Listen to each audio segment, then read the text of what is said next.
Shalom, selamat pagi jemaat Tuhan. Berjumpa kembali dalam doa pagi online. Bila Tuhan berjanji.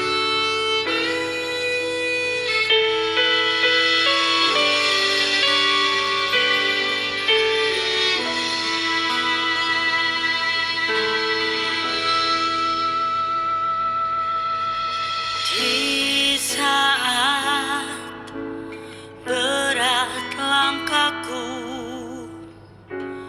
menjalani hidupku, ku teringat akan kasih setiamu yang selalu menjagaku. Cobaan datang menerpa, mampukah ku bertahan? Ku berseru, Tuhan dengar doaku, nyatakanlah kuasa-Mu.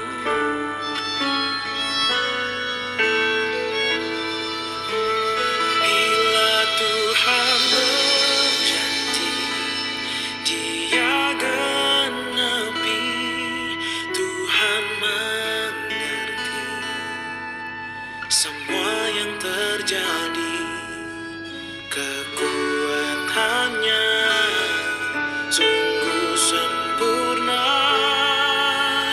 bahkan saat ku lemah. Bila Tuhan berfirman, pasti terjadi segala perkara. Ku tanggung jalan Dia, kebaikannya sungguh terbukti. Tuhan, Engkau mengerti.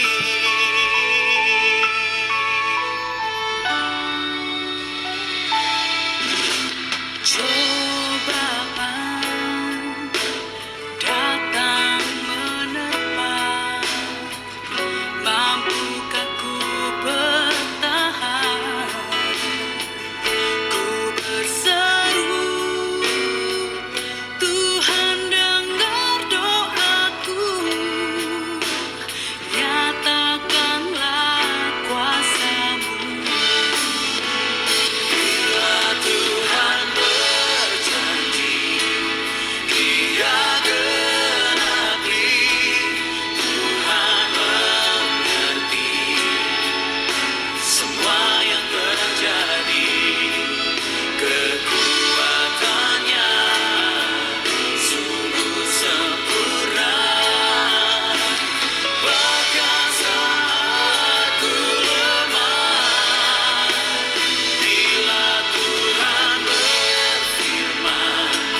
Tiba waktunya untuk kami merenungkan firman-Mu.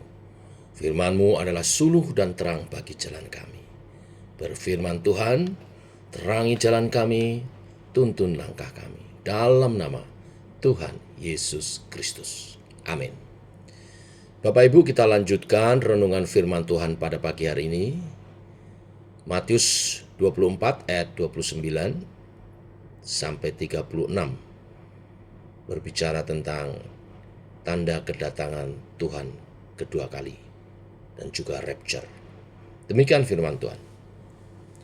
Segera sesudah siksaan pada masa itu, matahari akan menjadi gelap dan bulan tidak bercahaya, dan bintang-bintang akan berjatuhan dari langit, dan kuasa-kuasa langit akan goncang.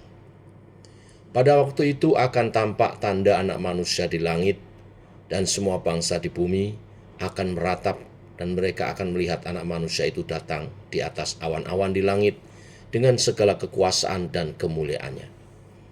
Dan ia akan menyuruh keluar malaikat-malaikatnya dengan meniup sangkakala yang dahsyat bunyinya, dan mereka akan mengumpulkan orang-orang pilihannya dari keempat penjuru bumi, dari ujung langit yang satu ke ujung langit yang lain. Tariklah pelajaran dari perumpamaan tentang pohon ara.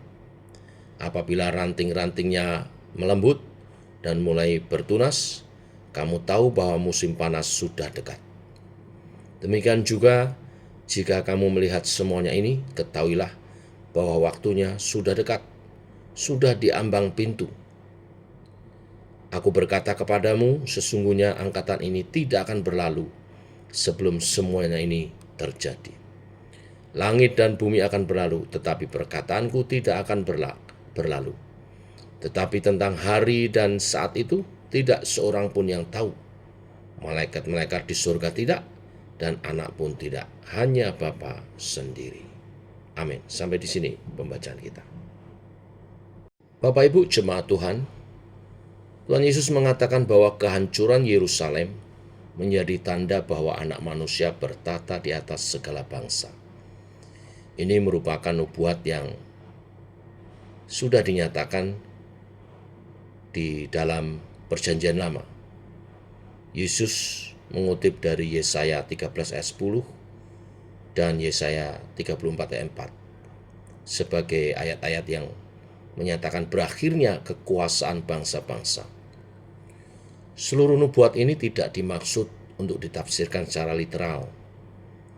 Tuhan Yesus tidak memaksudkan matahari menjadi gelap atau bintang-bintang berjatuhan ke bumi. Yang dimaksud Tuhan Yesus sama seperti yang dimaksud Yesaya adalah kegoncangan besar di antara bangsa-bangsa di bumi. Kekuasaan politik dengan mudah hancur dan tumbang. Kebesaran raja-raja yang berkuasa akan terus bergolak dan berpindah-pindah. Sejak Yesaya menuliskan nubuatannya hingga saat Yesus Kristus menyatakannya di dalam bacaan hari ini, kuasa politik bangsa yang paling besar sekalipun tidak ada yang bertahan terus-menerus. Tanda-tanda ini makin digenapi, bukan? Bukankah sekarang situasinya bangsa-bangsa sedang bergolak? Peperangan terjadi di mana-mana. Sampai puncaknya nanti, Kristus akan bertahta. Melalui perumpamaan pohon ara, Tuhan Yesus mengajarkan bahwa kedatangannya sudah dekat dan akan didahului oleh tanda-tanda yang kelihatan. Pada waktu itu ada satu generasi yang akan melihat tanda-tanda dan kedatangan Yesus. Di ayat 32, tariklah pelajaran dari perumpamaan tentang pohon ara. Apabila ranting-rantingnya melembut dan mulai bertunas, kamu tahu bahwa musim panas sudah dekat. Bangsa Israel kerap kali dilambangkan seperti pohon ara. Bila ranting-ranting melembut dan mulai bertunas, artinya di pemahaman perikop yang lalu bahwa Israel akan terserak dan hancur sampai terserak tersebar yang kita kenal dengan istilah umat diaspora, tersebar di seluruh dunia. Tapi kembali nanti akan berkumpul menjadi satu bangsa. Itulah pengertian Israel bertunas.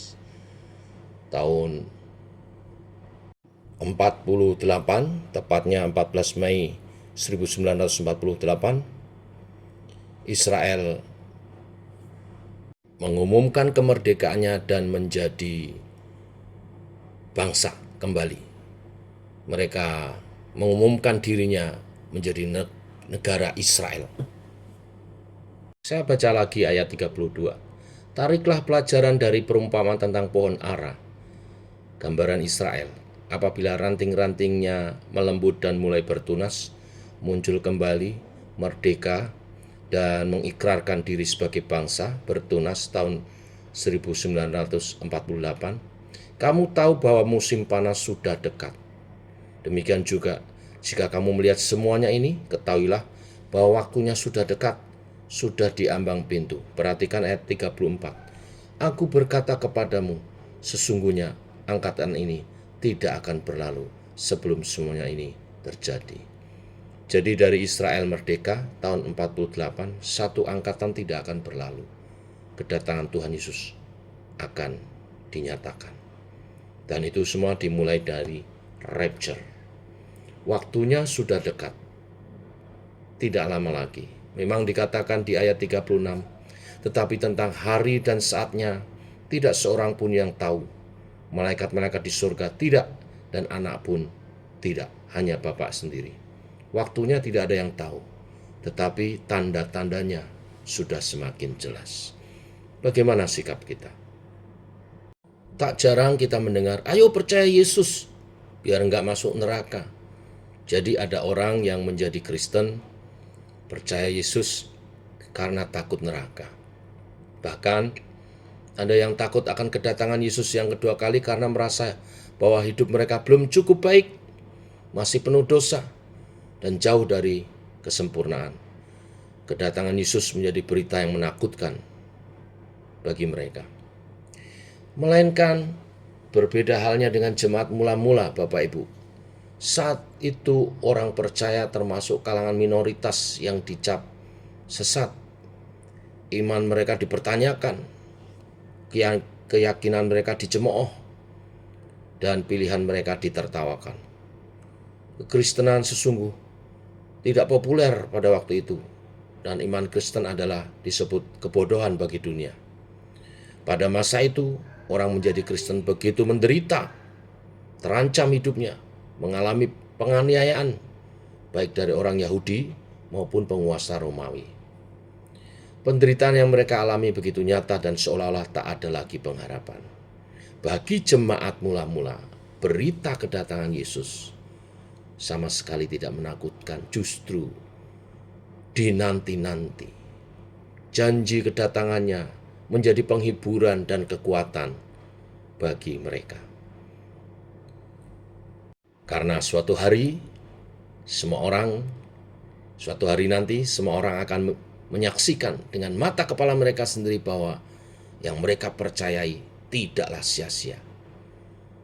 Raja damai, Yesus Kristus akan datang untuk menyelamatkan umat dan juga menyatakan keadilannya.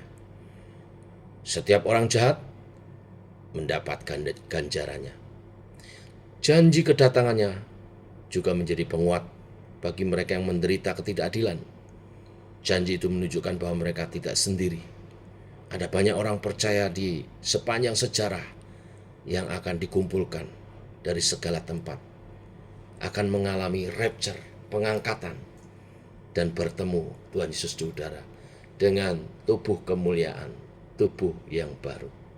Ini semua kebenaran firman, bukan dongeng, dan tanda-tandanya makin jelas. Bagaimana Bapak Ibu jemaat sekalian? Saya berharap sebagai hamba Tuhan, respon yang kedua inilah yang ada pada setiap kita.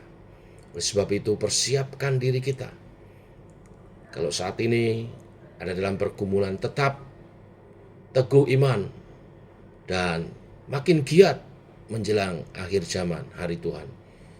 makin giat melakukan pekerjaan-pekerjaan iman, melayani Tuhan dengan sungguh-sungguh, jaga kekudusan, dan hidup memuliakan Tuhan.